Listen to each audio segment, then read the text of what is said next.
We can talk. Well, Hello. did we talk about chapter 4 then? We can. Okay. Fuck it. We did. Welcome to the show. Should I change? Here we are. We, like I said, all on the same day. I'm all clueless, and that's okay. And we're going to cover chapter 4. So chapter 4 showed yesterday, Yes. and chapter 4. What was the name of chapter 4? What was that called? Sanctuary. Indeed. Sanctuary.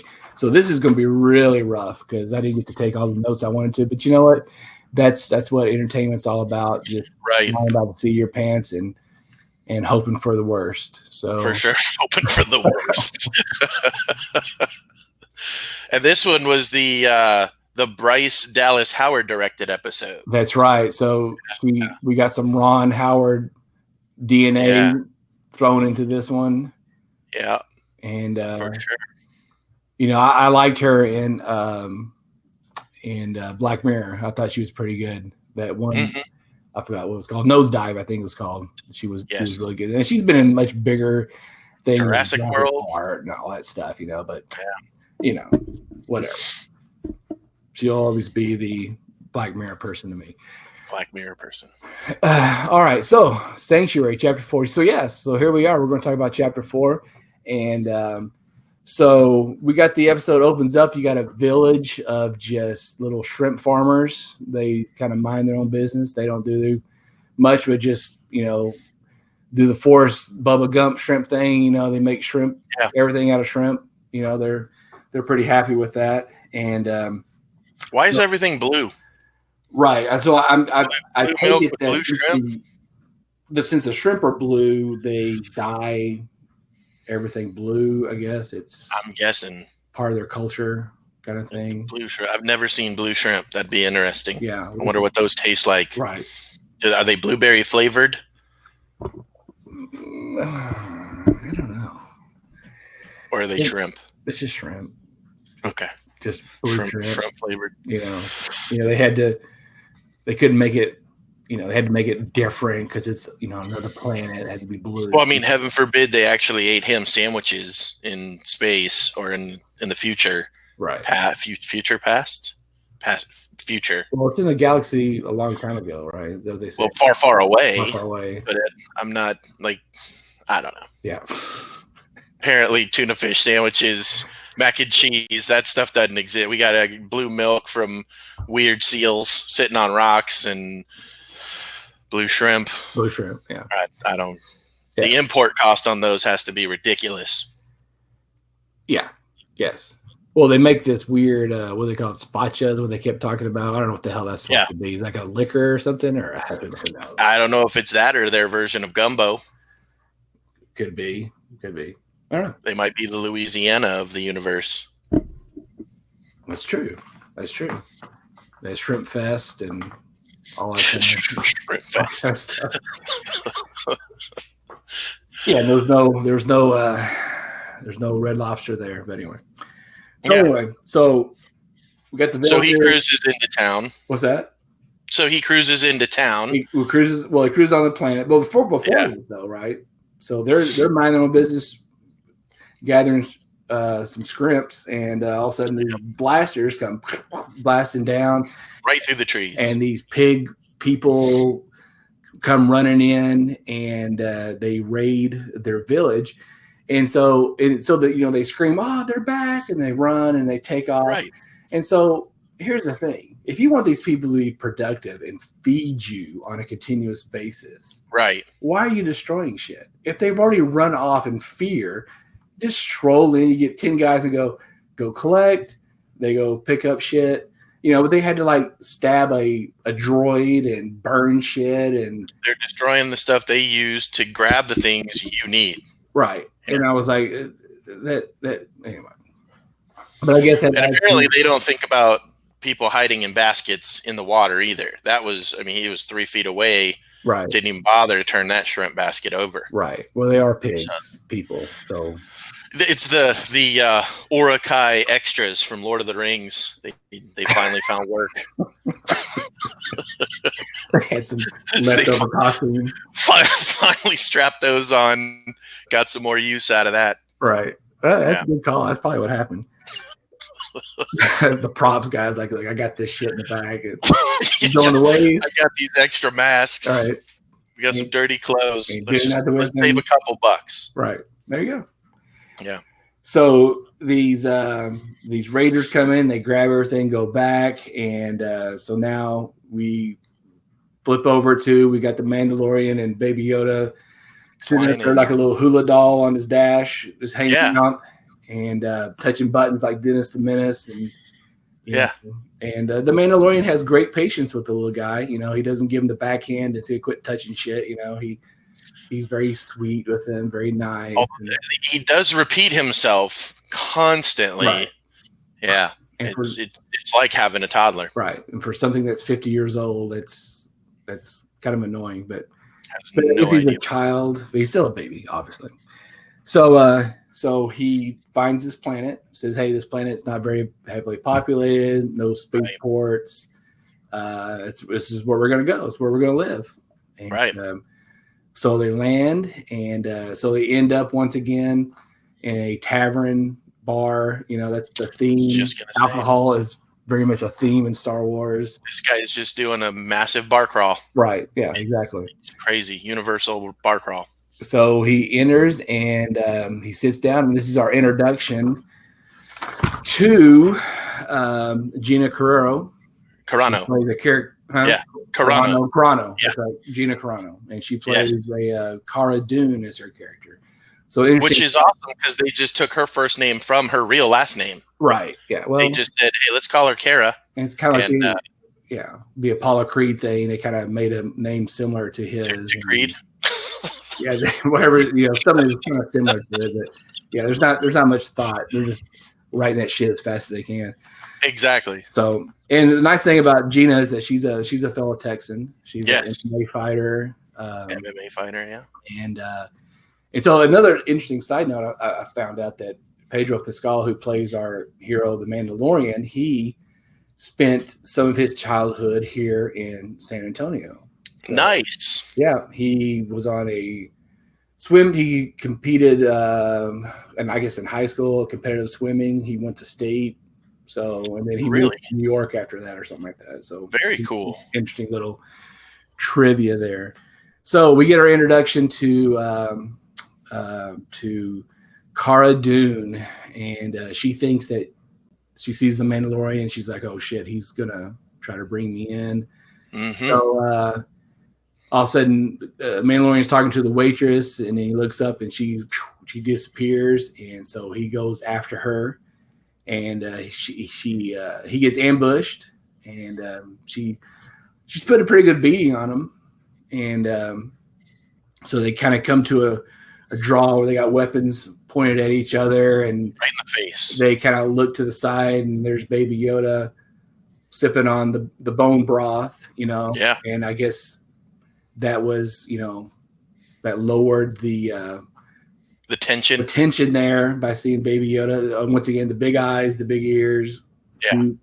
That which also calls into question the childcare techniques that they're using. Because didn't he pay the barmaid to watch that kid? Yes, he did. And it has not him going back there going, WTF, lady, what is, I asked you to do something and you totally screwed the pooch on that. Totally screwed it. Yeah. Unless he force pushed her into the wall and then waddled out. Oh, he kind of did. There's nothing. Yeah, that babysitter just saw her last job. I think that's terrible. Yeah. So they go back, and then so the Mandalorian and Cara, they kind of tell each other's little stories. Well, especially her. She's talking about she was an ex-shock trooper. Now, I don't know what a shock trooper is. Do you have what is that? It's like, from what I understand, it's like the initial ground troops. They're ground troops that hit the ground and infantry, basically, type deal. And like you see, all of the Imperials have different armor, different jobs. You know, the guys that are working the Death Star have weird face masks and that kind of thing. And it's one of those special jobs that they've got, and basically they're the elite frontline forces, kind of high end security, that kind of deal. It's Delta Force for the Empire, if you will. Oh, so she was Empire. She was a New Republic. No, I believe she was Empire. If I'm gonna have to watch that again, but I believe it was Empire, because that's pretty much the only shock trooper type thing I'm aware of. Right. So the assumption is she's Imperial, gone independent. Right. So she's doing the Rambo thing, kind of. Yeah. Okay. All right. I didn't realize that she was the bad guy, but now she's. That's how I saw it. Okay. And there may be a different explanation, but I think, if I'm not mistaken, that's kind of what we're looking at, is that she's X. It seems to be the way with Star Wars. You have, what is it? Finn used to be a stormtrooper. Right. It's always that bad guy gone good kind of story. So. Okay. Yeah. All right. Okay. Now that I'm reading, it says rebel, so I am corrected. I looked at a site here on IMDb. It's got her listed as a former rebel shock trooper. So same job, different team. My bad. Gotcha. Okay. So so they decide that. So what did they decide? So they kind of say that this planet's not big enough for both of us. One of us is going to go. So he decides, well, I'm gonna split. I'm gonna take off, go find somewhere else. And then he's approached by a couple of these shrimp farmers, and so they say, "Hey, can you help us? We'll give you everything we have." He was like, "Nah, I'm not feeling that." And then he kind of sends them away, kind of bummed and down the dumps, and they talk about how they've got to go back to the villages out in the middle of nowhere. And he overhears that, says, "Hey, let me go hang out with you guys if that's truly the case." And and he goes and gets money and tells Kara, "Hey, I'm going to need your help. Can you hang out with me?" So she agrees to, and so they head back, and the village is happy to see. I mean, they're like on the same level as the Ewoks. They're just happy and jumping around, and wooden huts. Music's playing, and shrimp is everywhere, and so they're pretty happy. So they see the Baby Yoda, and of course that seals the deal. Yeah. And why wouldn't it? Right. Exactly. So they decide. You're going to help me out on this one. They decide they're going to. They go check out, right? They go do a little scouting. Go see the bad guys. Right, and then they come across the what they call the ATST, right? It's the ATST. It's the little two-legged machine. Right. I'm batting 1,000 on Star Wars knowledge. You bring in a Star Wars guy, and I have no clue what team she's playing for. So now I'm questioning all of my Star Wars knowledge. But yeah, it's the little two-person bird-looking deal. Right, just cruises around, little scout transport. So they see that, and they go back and say, "Hey, what's up with that? We're not really happy with this new knowledge of this big piece of machinery, the tech, the mech." Right. And so when they say, "Hey, we got to fight this. We got to do this. This is like a Magnificent Seven kind of situation where they've got to make a stand." And, right. And fight the bad guys. And so they formulate a plan that they're going to go in and have them draw them in to attack, and then they're going to take out the big mech and win the battle. So right, they go in. So they go in. They do their little stealthy thing, ninja thing, beating up on some people, and they go into this tent. And so, but before that, those dudes are drinking this glow in the dark, neon shit. Cider. Right. And so they go in, and there's these big tubs of it. So right, that's got to be important. somehow. You would assume so, but there was really no explanation given to it. It's a kind of a theme of this show now. Let's keep introducing topics or new storylines without really exploring deeply into why it's important or if it is. Like, we could be talking about it and next week it's just gone. Right. Yeah, I guess they could have made some little comment of like, oh, the blue gloobly glob, and right, why is that here on this planet, but or maybe that's a spot you. It might be. It could be. We're looking at the Star Wars equivalent of the Duke Boys, and they're doing moonshine. They're running the channel. Right.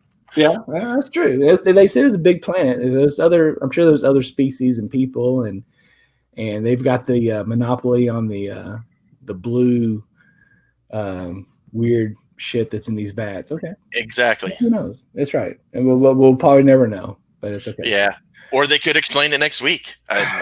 We never know with these people. It could be, or it could be the what was that shit on the boys? The shit they were shooting up people with to make them super strong, the babies. What was that stuff called? I forgot what it's called. Anyway. Anyway, it's okay. But anyway, we'll get back on track here. So they're able to get all these pig people to follow them, and then they blow up that tent, and it causes the AT-ST to rise up and start chasing after them. And so I'm assuming that there's pig people inside there driving this thing. I'm guessing. Yeah. So somebody has to drive it. So right. Yeah. So it's not like a stormtrooper or something in there. It's probably so. Okay. Well, they go. Well, and that's what I was wondering too. When they saw the footprints, were they assuming the Empire was there? Was that like they looked a little concerned that it was the Empire as opposed to just Imperial tech that was taken? Well, that's the thing. I think when they saw it, they're like, well, why is the Empire here? Or why are they dropping off exactly things? And so, yeah. So that's the concern is that are they hiding out there and using these pig people as proxies or something like that? Right. Who knows? So it's more questions. Yeah, more questions that are not going to get answered. So, so they're able to draw these guys in, and they had this big firefight, and so the AT-ST does not fall into the trap, and right. takes Cara Dune to draw it in, and she's able to do that. She takes the weapon from the Mandalorian, which I didn't think he gave that up easily. No, it's part of his religion, right? Right, that's what he said, and he just handed it over to her like, "Hey, you hey, take it and go." Yeah, kind of like Han taking the bowcaster from Chewie. Like that was unforeseen. All right. Yeah. So, but she uses it, and she's able to blast into the AT-ST and cause him to disrupt them and fall in, and they're able to take that out and able to kick those people's butts. And so he had a lot of weapons at the front. A lot of weapons. He had a lot of weapons. So he had that case, and then he was pulling out freaking Pelican cases full of that shit. Yeah, he was unloading all of that onto that really, really slow sled. Right. We have all this technology, and you can't have a sled that moves more than a mile an hour. Right. I get it; it's loaded, but it's all electronic. Why is it not moving? It wasn't horse drawn or goat drawn. Go. Shrimp drawn. I didn't get that. Oh, maybe could have been a team of shrimp up front. Shrimp power. 42 team of shrimp. Right. So he had he had tons of cases. Yeah, he had them help him unload. For a bounty hunter, that was kind of I would you didn't see Dog the Bounty Hunter with fucking an armory under his house. No, but he had like a gallon of mace and some handcuffs on a belt. Right. But there wasn't a whole sled of stuff. And a killer mullet. So so that was killer. Yeah. So I don't know. I thought that was very interesting that he had so many weapons, and it was convenient that he had all that, and he was able to handle. And then calmly packed it up, put it back on the little slow sled, Right. and then left. Yeah. Like no big deal. It's just another day at the office. So they win the battle, but do they win the war? Who knows? I don't know. Yeah, we will see next week. Right. So after all that, you see the glimpse of a little romance with the widow and the Mandalorian. She's trying to seduce him a little bit, but he ain't feeling it. You know, he's like a monk, I guess. You know, he's taking a vow of celibacy, but he doesn't have to take off the helmet to do anything. Leave the helmet on. You know, she may be into it. But he ate. He took it off to eat. Yeah, oh yeah, right. He did. So he did take it off. He took it off and then watched the kids play out the window. In front of a window. I'm going to take it off in front of a window and eat my food. Yeah. Yeah. I was thinking that he ate everything blended through a straw. And then he just took it off to eat like a cheese plate and watch the children play on the patio. Right. I was like, what is going on here? Where'd the code go, man? Yeah. Well, I mean, he can't take it off. He can't take it off in front of people. I guess. By you're standing in front of a window to do it, which is kind of in front of 10 people. Right. It was kind of strange. Yeah, for sure. Right. And even she asked him, you know, hey, what happens if you take it off? And his answer was, well, you just can't put it back on again. Right. You know. And then she said, go ahead and put it in Foot Locker, and when you need it, you can always get it back out. Right. Like, stick around. Yeah. Romantic comedy incoming. Right. Yeah. Yeah. Not happening. And I mean, and the woman does try to take it off. She puts her hands on it, and he stops her because. And everybody watching was very tense, waiting for it to happen. Yeah. And didn't happen. He said that's not the way. Yeah. So. Well, and then he had to take Baby Yoda with him when he left.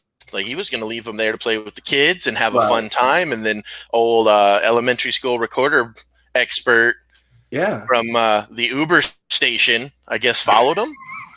he had a fob. Yeah. Like when has the valet guy ever followed you home? Right. Like I've never seen that happen. But yeah, apparently he had a tracker and tracked him, so he had to take Baby Yoda with him. The one thing I will tell you, you did get your handshake. You got your Arnold Schwarzenegger, Carl Weathers handshake there. I did. The Mandalorian and old Kara. Yeah. They high-fived it up. Yeah. Yeah. I think they were listening to you. Right. And when you were talking about it. You know, you son of a bitch, I'm in. She didn't say that, but yeah, well, might as well. They've been better if she said that. But yeah, and with a big fat cigar in her mouth. That would have been amazing. I mean, yeah, she definitely had the Arnold Schwarzenegger thing going on. I mean, she's a built girl, so yeah, she was ready to go. Yeah. So so they're in danger. They can't stick around. Yoda, the baby Yoda, he's like the most wanted criminal in the whole galaxy, I guess. Apparently. So they pack up and him and Kara split ways, right? She says, I'll see you in another time, which means, you know, that we will, because she's on the damn sister. So, you know, she's going to be a recurring character on there. And so how does it end? I forgot how it ends. So they leave. They just leave. I mean, the thing that kills me is that IG-11 was on the poster, shot him in the face. Mm-hmm. It's like all of these things that we keep seeing in advertisements as the bait to keep watching her to come back and see the next episode ends up either dead or splitting up. So who knows? Are we going to see if we'll see her anymore? There's so many famous names attached to this thing. They might not bring her back. They could just keep bringing in new characters. They keep starting new storylines. Like it's what I've been saying. They keep starting all these new storylines, but we're getting no closure on any of them. Right. So either we got 42 more years of paying for Disney Plus to figure it out, or they're going to get on it real quick in the last few episodes. Or maybe they're gambling. And it's going to be a 6, 7, 8 season show kind of thing, and yeah, we're gonna. They're going to tell us about Baby Yoda in season 3, you know, finally, or some shit like that. So, yeah. And we'll find out his name's actually Coral. Yeah, Coral. Coral. Yeah, Coral. Coral. My name's Coral. Yeah, that I don't know, man. I'm gonna keep watching, but I was telling my wife the other night, I was like, this is so slow. It continues to be at a snail's pace, and I think we're gonna have riots if it's this slow and only 30 minutes a week. Yeah, we're gonna have some nerds. Nerd rage is gonna be ridiculous. Because honestly, I don't think Disney Plus has really anything else happening for it than The Mandalorian. I mean, yeah, you can sit there and catch up on your childhood for sure movies and watch your Zach and Cody and Hannah Montana shit, but that only lasts so long. Well, and like I said, I got the kids. I got 5 and 10, so we're catching up on everything I grew up on. They haven't seen, or they've seen the remake of. Right. So they're watching original Dumbo and Robin Hood animated and all of the original Mary Poppins. So it's great for us. But you're absolutely right. Once that binge session goes away, we're going to be looking at half-hour episodes of The Mandalorian for the next 10 years or so.